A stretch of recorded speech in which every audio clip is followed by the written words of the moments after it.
Ladies and gentlemen, Good evening. Are you ready? Okay, here we go. You're listening to the Deal Room Podcast. Join us as we bring you the inside scoop on business sales and acquisitions. Get across trends in the area and hear the industry's best recount their real-life tips, traps, and experiences. Now, here's your host, Joanna Oakey. Hi, it's Joanna Oakey here, and welcome back to the Deal Room Podcast, a podcast proudly brought to you by our commercial legal practice, Aspect Legal. Now, today we have something a little bit different. We actually have part one of what is a 3-part series all about the 6 steps to increasing the multiplier of your business. Now, we have part 1 here on the Deal Room Podcast, but if you want to listen to parts 2 and 3, then you will have to head over to our sister podcast of the Deal Room Podcast, which is called Talking Law. Now, in our show notes, we will provide some links straight through to Talking Law, where we'll provide part 2 and part 3 of this 3-part series. But today, you are getting the first of the 3-part series in this 6 steps to increasing the multiplier of your business, where we really delve into talking about what the multiplier is of a business, why increasing the multiplier of a business can have an exponential impact on the value of a business. And we also delve into step 1 of our 6 steps in the 6 steps to increase the multiplier of your business.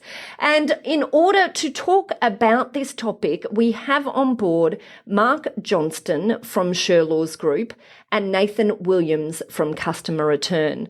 These guys are full of knowledge. I had an absolute blast recording this 3-part series with them as we really delved into a whole heap of case studies, as well as the ideas about the 6 steps in increasing the multiplier of a business. And we talk about some amazing results. One example is a business that moved from having a $200,000 valuation to an $11 million sale in 18 months. Doesn't that just blow your mind? I mean, any business owner would be very happy with that exponential growth in $200,000 as a valuation to $11 million 18 months later. So listen in if you want to hear which of the 6 steps in increasing the multiplier of your business led to that one. And I'll give you a hint, we actually don't talk about it in this part 1. So you have to listen on to part 2 and part 3 in Talking Law in order to get that one. And we have a number of other great examples like that. So look, buckle in, here we go. I think you'll enjoy these episodes. I certainly enjoyed recording them. Wonderful, Mark and Nathan. Firstly, I just wanted to say a very big thank you for joining us on the Deal Room Podcast today. Thanks for having us. Thanks for having us, Joe. Brilliant. My absolute pleasure. I'm super excited about today, talking about increasing the multiplier of your business. But in just 6 steps. Love it. Absolutely love it. Every business owner I speak to, well, almost every business owner, wants to know how to increase the multiplier of their business, how to increase the value of their business. And maybe what we should do is take one step back and look at why we're talking about the multiplier. But before we do that, I'd just like you to each give a really quick overview of who you are and what you do, how you work with this. Nathan, over to you. Thanks, Joe. So, long story short, I'm the owner and founder of a sales consulting business called Customer Return. And the 3 things we do are help people pitch their business, increase their sales capability, and also get a lot more repeat and referral business. So some of those things are obviously aligned to increasing valuations in a business by increasing things like conversion rates, ability to bring in new clients, and then once they've got those new clients, how to get those repeat and referral sales happening so they've got that reliable, stable, recurring revenue. Yeah, absolutely fabulous. Okay, wonderful. Thanks, Nathan. And over to you, Mark. Maybe if you can give us a bit of a background. Thanks, Joe. My name's Mark Johnston from Sherlaws. I'm one of the founders of the company. For the last 20 years, we've had the pleasure and honour of working with SME owners around the world to help them increase their share price and the valuation of their companies. And we've done that through a combination of intellectual property processes to increase the share price, and a delivery methodology around coaching, not consulting, so that we don't write big, thick reports and say good luck. We actually get in the trenches with them and help drive that share price growth. And we've had the honour of, as I said, creating about $7 billion worth of share price growth across our businesses. And our average growth is about 220% in the share price over an 18-month period. So, sorry, repeat that. The average share price increase you've managed to achieve, did you say, is how much? 220%. 220% over 18 months. That's phenomenal. Yes. I absolutely love numbers like that, Mark. Okay, wonderful. So let's talk about it. So, of course, the topic today is 6 steps to increasing the multiplier of your business. But moving one step back for perhaps new listeners to the Deal Room podcast, what is the multiplier of a business? Why are we using this terminology? What is it that we're talking about at the moment? Well, great question and a great baseline to start. So every SME has a share price, but when you talk to SME owners, they don't actually realise they have a share price, and they certainly don't know how to calculate it. And so the share price of the business is its enterprise value times the number divided by the number of shares. So when we talk about the value of a company, there are two parts that drive that valuation. One is the profit of the business, and one is then the multiplier. And so if you have a $3 million profit business, the average multiplier in most industries is 3. So that's where the term 3 times becomes part of the lexicon. So what we have with an SME owner, if you've got $3 million profit times 3, you've got a $9 million value business. The mistake that most SME owners make is they spend about 95% of their time trying to drive that profit. Increase revenues, which is, of course, important, manage costs, and we're taught as business owners to do that. So a lot of our time is driving revenue, managing costs.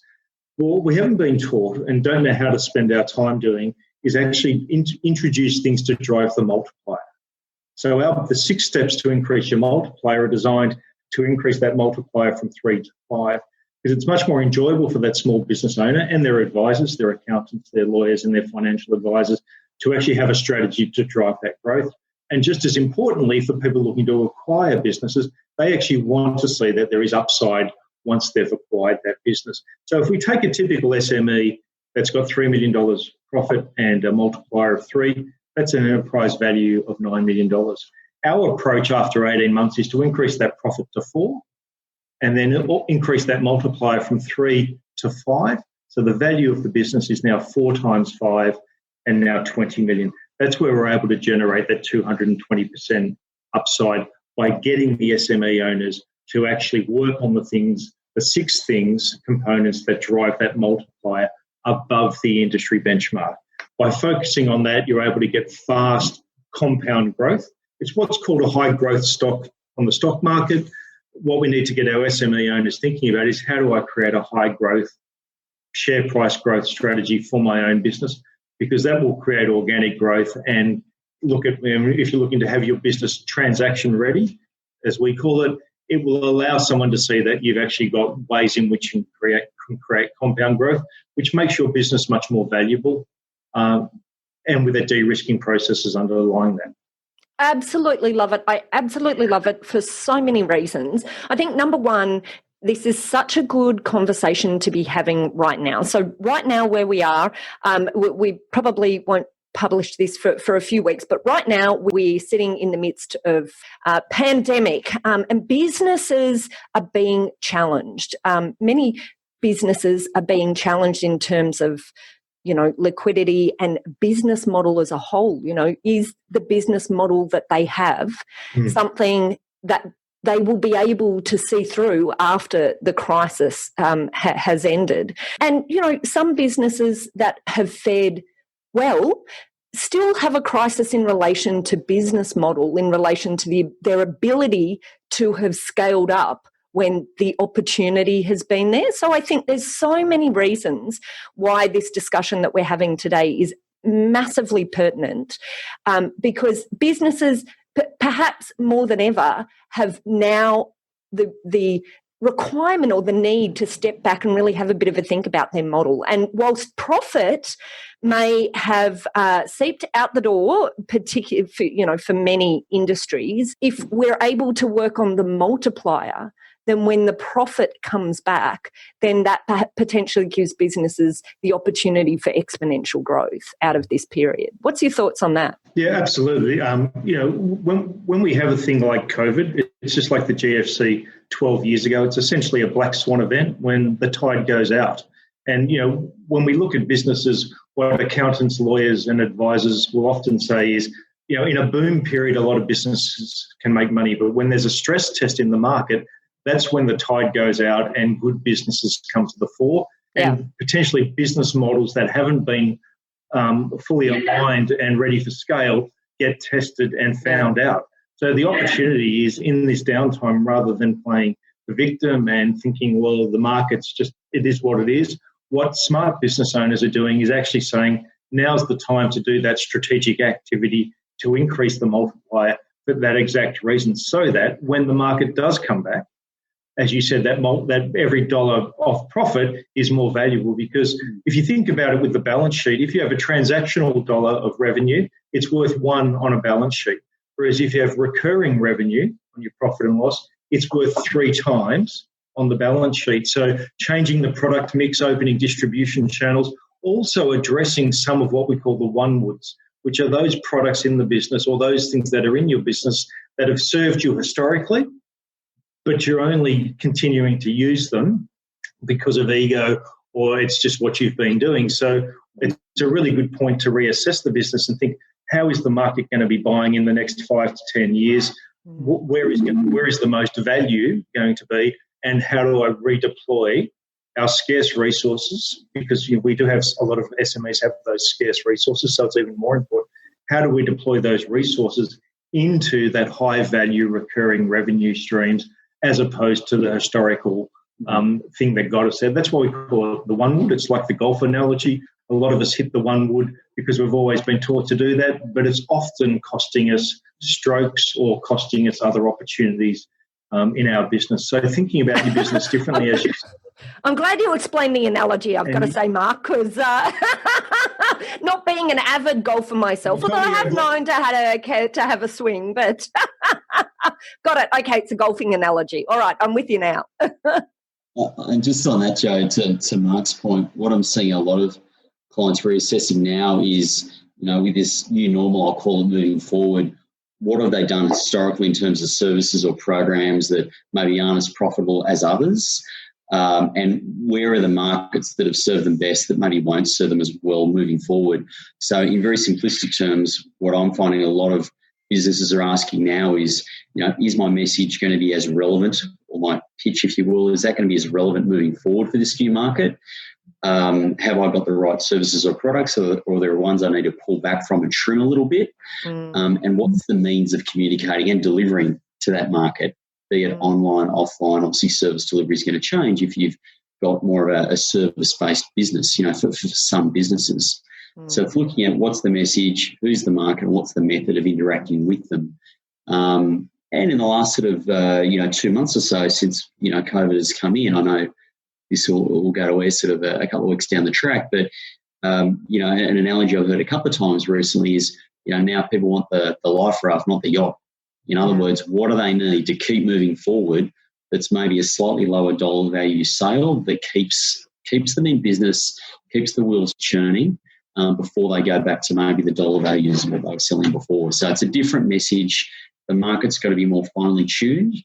And I find myself talking to a lot of clients about, who's a market that's well suited to what you've got, where you can solve a big problem for them, and they've also got some capacity to pay and to invest. That's a very practical approach, but that's what I find I'm having a lot of conversations around at the moment.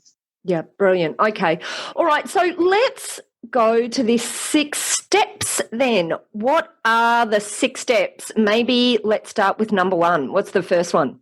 The first step in moving the multiplier is talent, capability, and culture. Talent, capability, and culture. What do you mean by that, Mark? So the first way to increase the value of your share price over a competitor's is if you have a very strong culture. What that means is you've got higher retention of staff, therefore less risk in your delivery, greater corporate knowledge. You have much greater ability to attract quality staff and spend less on recruiting, because as an SME, we don't have often the opportunity to get the right match of folks into the business. So having that culture and that capability and talent actually increases your loyalty with your staff, and therefore you're more valuable than a like-for-like competitor who sells the same product. And so, of course, you're talking about retention of the right people. But and of course, first you have to understand who the right people are, and I'm sure that's talent capability. And part of that, it's a very important, it's a great question you've asked there, because we've never met a client that doesn't have a mission statement or a nice thing that says we're going to be good to the community, and it's normally an eagle soaring or some people rowing a boat and all those sorts of things, and these are our values. But they actually don't become, that's not culture. What culture is articulating why you're in business, what are the values you hold, defining what they mean, and then turning them into behaviours. So that when you're interviewing someone, because no one says on their CV they spent 6 months looking at Facebook, they did this, they did that. But when you meet someone, you can clearly tell whether they're a match for your business. So actually identifying behaviours, articulating them, and then comparing that to the people you meet will actually allow you to really laser in on getting that competency matrix right. Because it's not just about having the skills, it's about being the right fit. And it's the same whether it's an orchestra, sporting teams, management. People always talk about putting the band back together in business. What they're talking about is putting a management team or a leadership team that they know and trust and share the same values. So actually defining what your behaviours are and how you do that actually allows you to attracts the right people, because you ultimately, as an SME, should be getting the majority of your staff from word of mouth from your suppliers, clients, and existing staff. If your existing staff aren't actively recruiting or saying positive things about you at the barbecue test, what that means is you don't have a strong culture. But if you have staff that say, it's a great place to work, come and join us, we're growing, that barbecue test saves you on recruiting fees, makes sure like-for-like people join the business, and you retain that culture. Because one of the key risks of scaling is how do we retain culture? So as soon as you've got those behaviours, what you've got is WD-40. Culture is either sand in your engine, or it's WD-40 making things move as quick, as seamlessly and frictionlessly as possible. So as soon as we get that culture right, what we've got is a much more, the business is more competitive. And the best example of that is Virgin. And Richard Branson has built 8 $1 billion companies from scratch, all on the promise of fun. Fun and irreverence. It's the customer base, it's the clients, the people who are Virgin are fun people. Yeah, it's a really good point Mark makes. I mean, I remember reading his biography many years ago now, but yeah, his sole premise and his guiding light, if you will, for setting up all those businesses was going in industries that were, in his words, fat, lazy, having a good time, a bit too happy and bloated, if you will, and coming up with a culture that was innovative, fun, obviously all about the customer, and being price competitive as well. So that was his sole premise, if you like, and the consistency through setting up all those businesses. Yeah, and I love I've read the book as well, and I'm sure most of our listeners have too. And absolutely, that's an example of culture that I think many of us in business, aspire to create. But talking about it from a practical SME perspective, how do we, and I love your barbecue test. I love a good test that we can use. The barbecue test is very memorable. I'll be taking that away today. But what's some examples of how, you've talked about creating a culture and values that the staff understand, and implicit in that is something that continues to feed through that staff actually feel there's some integrity behind, not just words on a piece of paper, as so often is the case. But what are some other tips in relation to SMEs creating this culture in the environment that they're sitting in? Always too many things to do and not enough time to do it in. What are some simple, easy ways to create this approach of talent, capability and culture? Great question, Joanna. And you part of your question there hit the nail on the head. First is actually scheduling the time to do it. So making sure that you have culture days in the business scheduled so that you can continue to embed that in the business and those behaviours. So firstly, actually allocating the time, because culture drives the human capital of your business. You ask CEOs on podcasts or any CEO around the world, what's your most valuable asset? And they always say they're people. And the follow-up question should be, well, how much do you invest in those people? And if you're a corporate, you invest a lot because you've got the finances and the knowledge to do that. In the SME community, sometimes when, especially through COVID, things are a bit tight and sometimes it's one of the first line items to go. So, But it's actually more important to do it. So firstly, we have to schedule the time to do it, define those behaviours. So as a real life example, in our business at Sherlaws, for 20 years, one of our values is fair. And so what that means is all of our joint venture partners are 50-50. We don't do 51-49 deals because that would indicate a requirement for control, which means we don't trust them, which isn't fair, because a deal is perfect when both parties feel it's fair and it's energising. If you walk away feeling as though someone's taken advantage of you, at some point you give up. So when both parties feel it's fair, what we then are able to do is have that energy, which drives culture. And in our business, we don't have an annual leave form. So since we started in July 1999, we've never had an annual leave form. And what we say to our team members is, take as long as you hit your commercial KPIs, take as much time as you need to look after yourself. Sometimes they take less, sometimes they take more, but not having that annual leave form, to your point around the piece of paper, is actually a material demonstration of our culture. Because if we had the piece of paper, people might not take as much time as they need. By not having it and not reporting it, it allows people to be empowered to make their own choices. That is amazing. I love that, but that is brave. That is a brave step. Firstly, how many staff do you have? When we launched that, we went from 8 to 88 staff in our first 3 years. Wow. So we managed that, and then we went to 243 in 08, just before the GFC, and then dropped back down to about 126 now. We've followed our own advice and restructured our multiplier, so we now license our IP, so we don't have as many internal staff. But we're still to this day, we don't have a form. People still, sort of smile at us when we say that, but when they join, they're like, okay, you literally don't have a form. But when you say you don't have a form, presumably you also mean that you don't track it, as in you don't have any maximum number of days they can. Okay, have you got any jobs going? I'm on my way over to you. No, I'm kidding. I'm happy here. What am I saying? But it sounds, Come on, those 6 million billable units. That's it. But, that's got to go on the barbecue. We don't charge our clients photocopying, by the way, just a plug here. No, it sounds like you totally earned the barbecue test there. I love that. That would definitely get people talking. And the other thing I'll just quickly about culture, Joe, is, some people can hear that word and think it's, a bit abstract, a bit esoteric, but simply defined, it's the way a business does things around that business. And to make it more left brain, for want of a better term, there are really good stats and lots of good research to show that obviously the more energised and engaged employees are, the better the customer experience and the higher the profit of those businesses as well.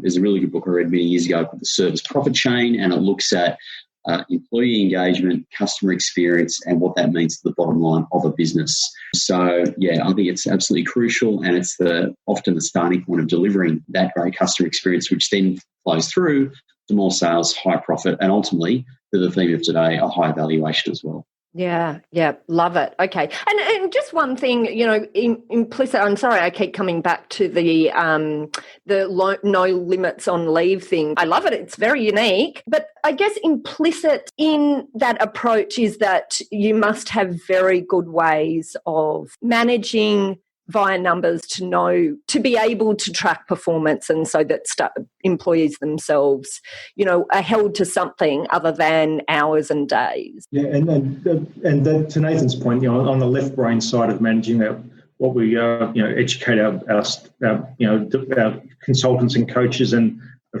folks within the business about is, what are the source-based KPIs, or what do they actually need to do as a carrot to ensure they hit the commercial returns, so that we've got the flexibility to do that. So understanding the structure and the amount of activity required to generate the result.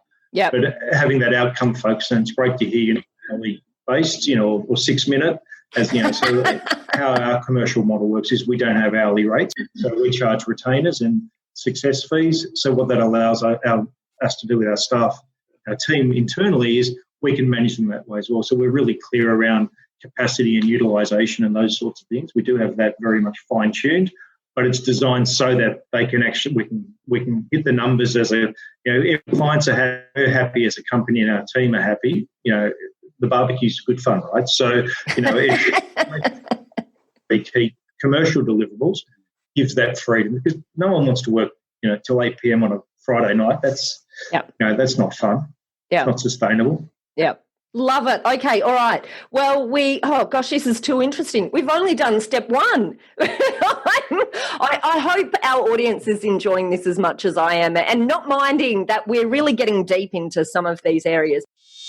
That's it for our first part of our 3-part series, all about the 6 steps to increasing the multiplier of your business. Now, because we get really deep into looking at business revenue streams and product ideas, we have the second and third part of this series over at our sister podcast, Talking Law. So if you're interested in hearing the next 2 episodes in this series, then you'll just have to head over to Talking Law in order to do that, because we won't be airing part 2 and part 3 of this series here on the Deal Room podcast. And if you want to find links to those episodes, then just head over to our show notes here in the Deal Room podcast for this episode, which was part 1, and we'll give you the links through to part 2 and part 3. Now, just as a bit of a teaser here, I really highly recommend you head over and have a bit of a listen to those other 2 episodes, because in those episodes, we talk about the case study of the business that moved from a $200,000 valuation to an $11 million sale in the space of 18 months. And I think that's just a fabulous example of how these 6 steps to increasing the multiplier of your business can play out in real life. So if you're interested in hearing that case study and that example, then just head over to Talking Law to listen to those next 2 episodes. But in the meantime, if you would like to reach out to Mark Johnston at Sher Laws Group or Nathan Williams at Customer Return, all you have to do is head to your show notes or over to our website at thedealroompodcast.com, where you'll be able to get the details of Mark and Nathan and link straight to them. And you'll also be able to download a transcript of this podcast episode if you are just dying to read it in more detail. There, you will also be able to find details of how to contact our lawyers at Aspect Legal if you or your clients would like to discuss any legal aspects of sales or acquisitions.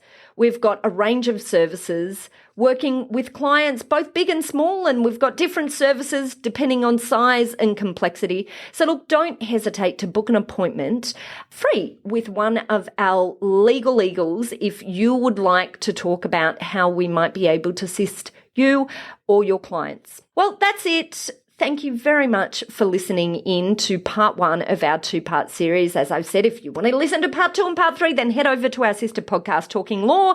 But in the meantime, thanks again for listening in. You've been listening to Joanna Oakey and the Deal Room podcast, a podcast proudly brought to you by our commercial legal practice, Aspect Legal.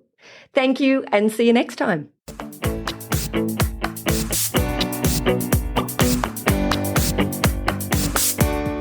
Have you heard of Aspect Legal's partner program? Our partner program is a free program that's open to brokers, corporate advisors, accountants, and any other advisors to businesses who are dealing with organisations that are leading into a sale or acquisition of businesses or shares. As part of our partner program, we offer free access to our legal hotline, which is a support line to our specialist lawyers. We also provide a pre-free sale legal review to buyers and sellers, where we educate them about the process and timelines from a legal perspective. And the third element that forms part of this partner program is a match-up database that we run. where effectively we're able to connect up accountants or brokers or corporate advisors with businesses who are looking to either sell or acquire.